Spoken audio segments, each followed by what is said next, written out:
ప్రస్తుతం మనతో తెలుగుదేశం పార్టీ నాయకులు అదేవిధంగా జాలరపేటకు సంబంధించిన ఇక్కడ సంఘానికి సంబంధించిన నాయకులు అయితే ఉన్నారు. తాతాజీ గారు చెప్పండి అన్న, జాలరిపేటలో ప్రధానంగా ఇక్కడున్న స్థానికులు ఎదుర్కొన్న సమస్యలు ఏంటంటే మీరేం చెప్తారు?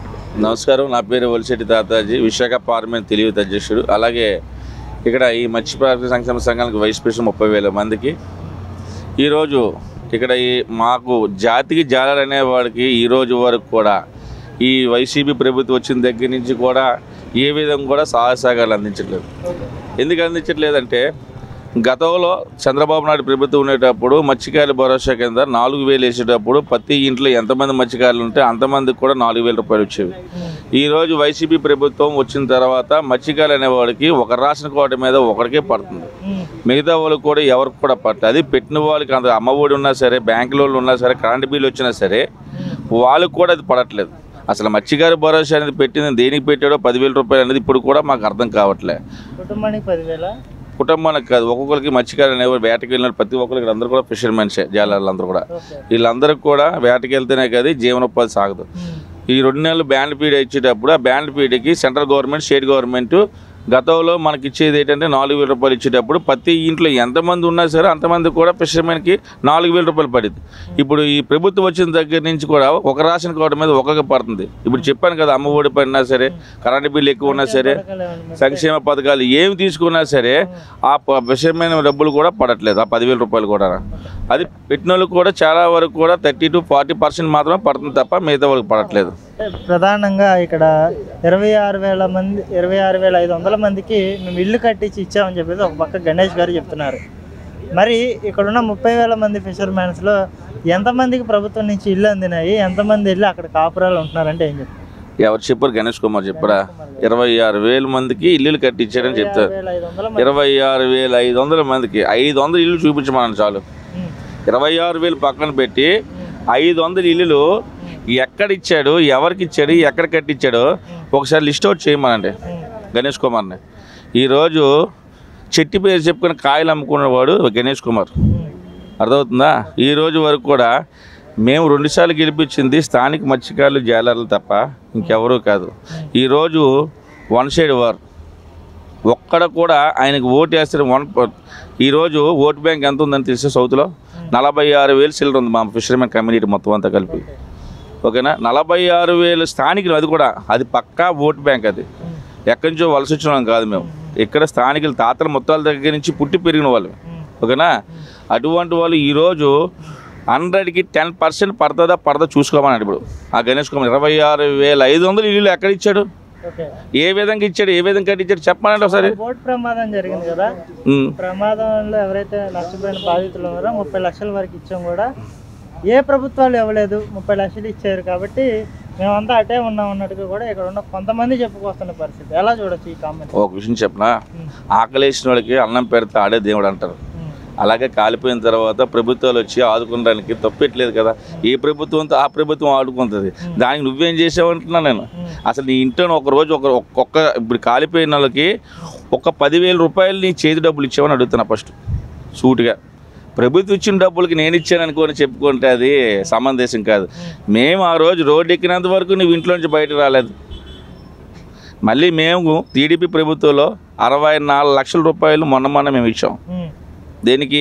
బోటు కళాశాలకి, బోటు కాలిపోయిన వాళ్ళకి. ఎందుకంటే బోటు ఓనర్లకే డబ్బులు ఇచ్చారు తప్ప కళాశాల కూడా మేము డబ్బులు ఇచ్చాం. ప్రతి ఒక్కరు కూడా 15,000 రూపాయలు ప్రతి కళాశాలను పిలిపించి బై హ్యాండ్ ఇచ్చాం. ఎందుకంటే వాళ్ళ జీవనోపాధి పోయింది, మళ్ళీ ఆ బోట్లు రిపేర్ చేసుకోవాలి, కట్టుకున్నంత వరకు కూడా వాళ్ళ జీవనోపాధి ఉండదని మేము పిలిపించి కూర్చొని పెట్టి అందరూ కూడా వాళ్ళకి 15,000 రూపాయలు జీవనోపాధి కింద మేము ఇచ్చాం. బోటు ఓనర్ కాలిపోయిన వాళ్ళకి 25,000 నుంచి 30,000, 50,000, లక్ష రూపాయలు కూడా ఇచ్చాం టార్గెట్ పెట్టి. ఓకేనా? అంతే తప్ప ఈరోజు నేను ఇచ్చాను నువ్వు ఇచ్చావు అంటే అది నీ ఇంట్లో సొమ్ము కాదు కదా, అది ప్రభుత్వం సొమ్ము అది. అంతే కదా. ఇప్పుడు జగన్మోహన్ రెడ్డి గతంలో నేను 2019లో నేను ఉన్నాను, నేను చూశాను, నేను మాట్లాడాను అని చెప్పాడు. ఏం చూసావు, ఏది విన్నావు? ఈరోజు మాట తప్పడం మడం తిప్పడం అని చెప్పాడు ఎవరు? జగన్మోహన్ రెడ్డి. ఓకేనా? 2,30,000 ఉద్యోగాలు ఉన్నాయి, నేను భర్తీ చేస్తాను కంపల్సరీ. ఈరోజు 2,30,000 ఉద్యోగాలు పక్కన పెట్టి కానీ 23 ఉద్యోగాలు గవర్నమెంట్ ఉద్యోగాలు ఎక్కడ తీసుకుని అడుగుతున్నా.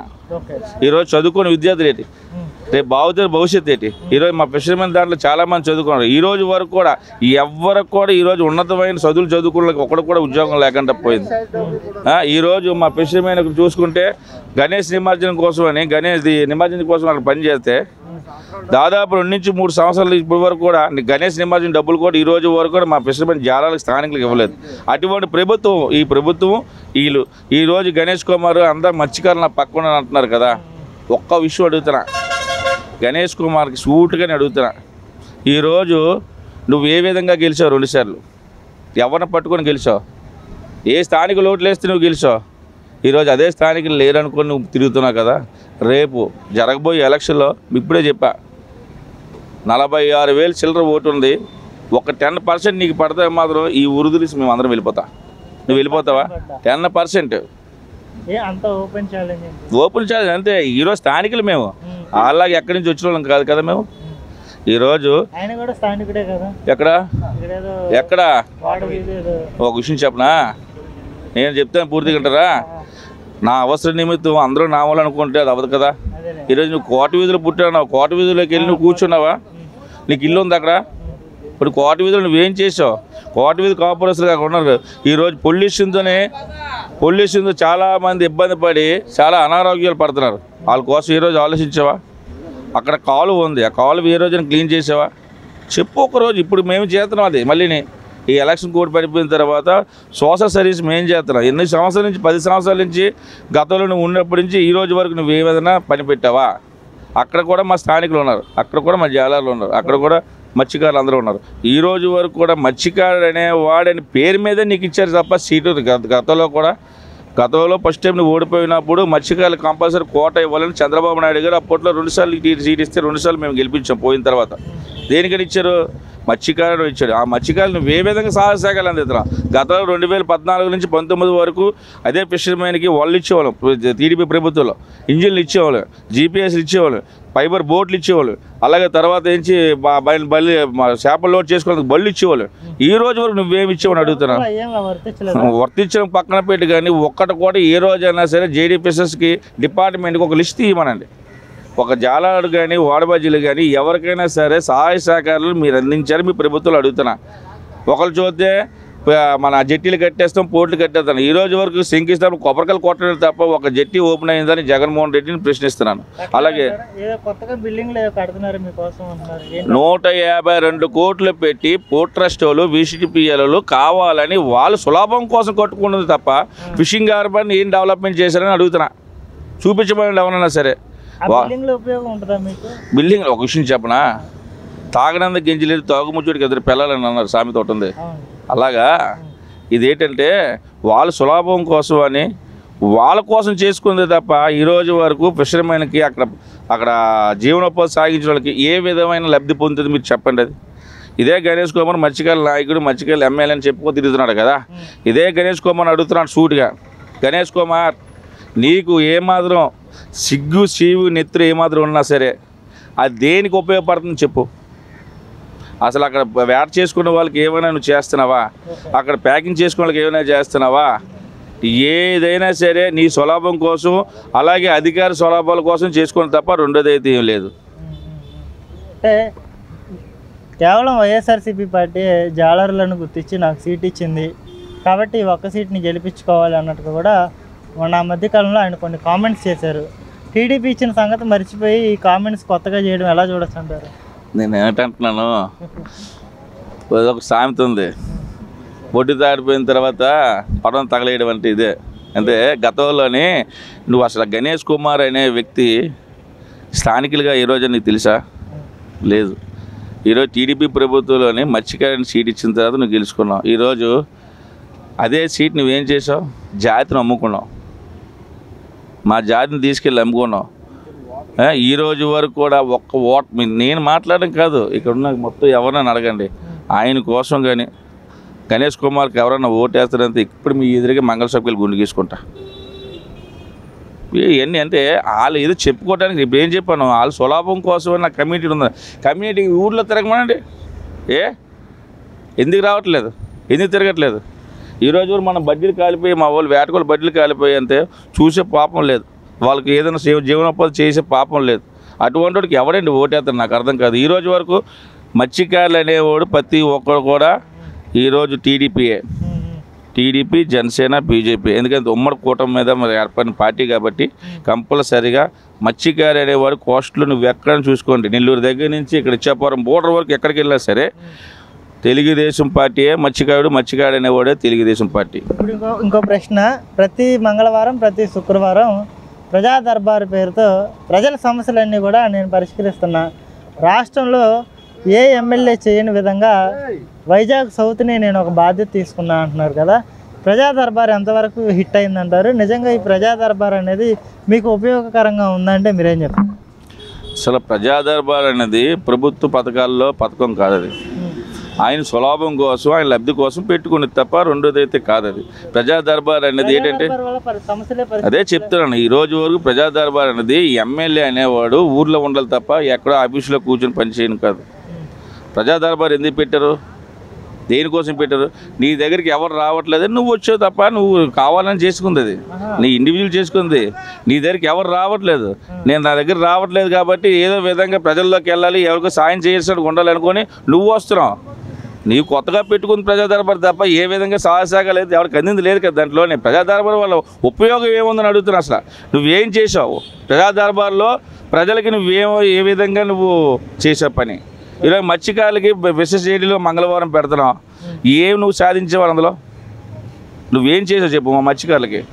ఏదైనా సరే ఇప్పుడు గతంలో 2014 నుంచి 19 వరకు ఇచ్చిన పథకాలు ఒక పథకమైనా నువ్వు ఈరోజు వైసీపీ ప్రభుత్వంకి వెళ్ళి ఈ రోజు వరకు ఒక పథకం మా మత్స్యకారులకు ఎవరికైనా జాలాలకు ఇచ్చారా? జాలాలు కానీ ఓడబజ్జీలు కానీ ఎవరికైనా సరే ఓపెన్ ఛాలెంజ్ చెప్పమానండి.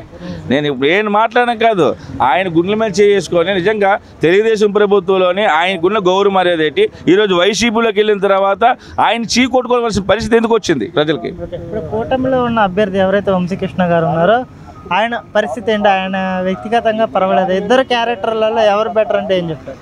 ఒక మాట చెప్పనండి, ఒక మాట చెప్పనా, వంశీకృష్ణ గారు అనేది గతంలో ఈస్ట్లో చేశారు 2 సార్లు, ఆయన ప్రజారాజ్యంలో చేశారు, వైసీపీలో 2 సార్లు కూడా ఓటమి పాలయ్యారు. ఇక్కడికి వచ్చిన తర్వాత ఇప్పుడు కూటమిలో వచ్చారు. ఇప్పుడు ఎవరు? వంశీకృష్ణ యాదవ్. ఈరోజు వంశీకృష్ణ యాదవ్ కూటమిలో వచ్చిన తర్వాత కంపల్సరీ టీడీపీ క్యాడర్ కానీ, బీజేపీ కానీ, జనసేన కానీ కంపల్సరీ చాలా మెజారిటీ, అంటే గతంలోనే ఎవరు చూడని మెజారిటీతో గెలిపించుకునే బాధ్యత అందరికీ ఉంది. దాంతోపాటు ఈరోజు మత్స్యకారులు అనేవాళ్ళు స్థానికులు ప్రతి ఒక్కరు కూడా ఈరోజు తెలుగుదేశం ఒకే చూస్తున్నారంటే గతంలోనే తెలుగుదేశం ప్రభుత్వం ఉండేటప్పుడు పథకాలు అటువంటివి ఇచ్చారు. అలాగే ప్రతి విషయంలో కూడా మత్స్యకారుని ఈ రోజు వరకు నాయంటూ ఉన్నాడు అనుకుని చంద్రబాబు నాయుడు చూసుకొచ్చేవారు. ఈరోజు ఈ వైసీపీ ప్రభుత్వం వచ్చి, ఈ జగన్మోహన్ రెడ్డి వచ్చి మత్స్యకారులకు ఏ విధంగా సహాయ సహకారాలు అందించి జగన్మోహన్ రెడ్డిని అడుగుతారు. ఇంట్లో కూర్చొని పబ్జీ గేమ్ ఆడుకోవడం తప్ప ఈ రోజు వరకు కూడా ఏం చేశాడు? పోనీ ఊళ్ళోకి వచ్చాడు ఎప్పుడన్నా సరే?